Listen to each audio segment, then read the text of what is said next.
India England జట్ల మధ్య June 20వ తేదీ నుండి టెస్ట్ సిరీస్ మొదలు కానుంది. ఇప్పటికే ఇంగ్లాండ్ చేరుకున్న టీమిండియా ప్రాక్టీస్ సెషన్స్ కూడా మొదలు పెట్టేసింది. గంభీర్ హెడ్ కోచ్గా కొత్త కెప్టెన్ సారథ్యంలో టీమిండియా ఈ సిరీస్ ఆడబోతోంది. సీనియర్లు కోహ్లీ, రోహిత్ శర్మ, అశ్విన్తో పాటు రహానే, పుజారా వంటి సీనియర్ టెస్ట్ క్రికెటర్లు ఎవరూ కూడా ప్రస్తుతం అందుబాటులో లేరు. ఇటువంటి పరిస్థితుల్లో టీమిండియా ఇంగ్లాండ్ గడ్డపై ఎలా ఆడబోతోంది అనే చర్చ విపరీతంగా జరుగుతోంది. ఇటువంటి పరిస్థితుల్లో ఇంగ్లాండ్ గడ్డపై భారత్ జట్టు ఎదుర్కోబోయే సవాళ్లేంటి అనే విషయాలను ఇప్పుడు మనం చూద్దాం. ఇండియా స్క్వాడ్లో ఎంపిక చేసిన బ్యాటర్స్ను గనక పరిశీలిస్తే కేఎల్ రాహుల్, గిల్, జైస్వాల్, సాయి సుదర్శన్, అభిమన్యు ఈశ్వరన్, కరుణ్ నాయర్ ఇలా ఏకంగా 6 మంది ఓపెనర్లను ఎంపిక చేశారు.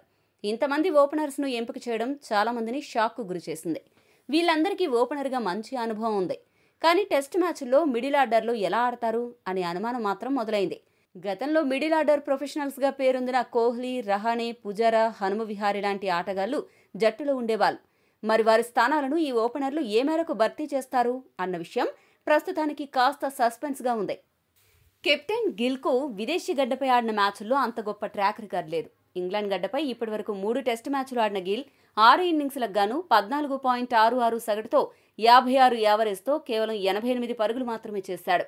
ఇంగ్లాండ్ గడ్డపై గిల్ హైయెస్ట్ స్కోరు 28 పరుగులు. ఇటువంటి పరిస్థితుల్లో ఈ టెస్ట్ సిరీస్లో ఎలా ఆడతాడు అనే భయం అభిమానుల్లో నెలకొని ఉంది. ఒకవేళ గిల్ గనక ఫెయిల్ అయితే అతనిపై విమర్శల వర్షం ఖాయంగా కనిపిస్తోంది. ప్రస్తుతం ఎంపిక చేసిన టెస్ట్ స్క్వాడ్లో చాలా మంది ఆటగాళ్లకు ఇంగ్లాండ్ గడ్డపై ఆడిన అనుభవం లేదు. మరికొంతమందికి ఉన్నా చాలా తక్కువ మ్యాచ్లు ఆడారు. ఇటువంటి పరిస్థితుల్లో ఇంగ్లాండ్ పిచ్ పరిస్థితులను అర్థం చేసుకుని మన బ్యాటర్లు ఏ మేరకు రాణిస్తారు, ముఖ్యంగా బ్యాటర్లు ఇంగ్లాండ్ బౌలర్ల దాడిని ఎలా తట్టుకుంటారు అన్న విషయం ఆసక్తికరంగా మారింది. ప్రధానంగా ఇంగ్లాండ్ బౌలర్లు స్వింగ్తో ఇబ్బంది పెడతారు. దానికి తోడు బ్యాటింగ్లో బజ్బాల్ వ్యూహాలతో ఎదురుదాడి చేయడానికి ప్రయత్నిస్తారు. ఈ వ్యూహాలను భారత్ జట్టు ఎలా తట్టుకుంటుందో వేచి చూడాలి. ఇవన్నీ ఒకెత్తైతే భారత బౌలర్లు శార్దుల్ ఠాకూర్, మహమ్మద్ సిరాజ్, ఆకాష్ దీప్ మరీ అంత అద్భుత ఫామ్లో అయితే లేరు. 5 టెస్టుల సిరీస్లో బుమ్రా 3 టెస్ట్ మ్యాచ్లు మాత్రమే ఆడతాడు. బాగా బౌలింగ్ చేస్తూ మంచి ఫామ్లో ఉన్న అన్షుల్ కాంబోజ్, ఖలీల్ అహ్మద్ ఏమో ఇండియా ఏ జట్టులో ఉన్నారు, మెయిన్ స్క్వాడ్లో లేరు. ఇటువంటి పరిస్థితుల్లో భారత ఫాస్ట్ బౌలర్లు ఏ మేరకు ఇంగ్లాండ్ బ్యాటర్స్ను అడ్డుకోగలరు అనే ప్రశ్నలు తలెత్తుతున్నాయి. మరి ఈ సవాళ్లన్నింటినీ ఎదుర్కోవడానికి టీమిండియా ఎలాంటి ప్రణాళికలతో ముందుకు వస్తుందో వేచి చూడాలి.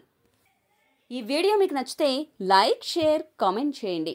మరిన్ని స్పోర్ట్స్ అప్డేట్స్ కోసం మా ఛానల్ను సబ్స్క్రైబ్ చేసుకోండి.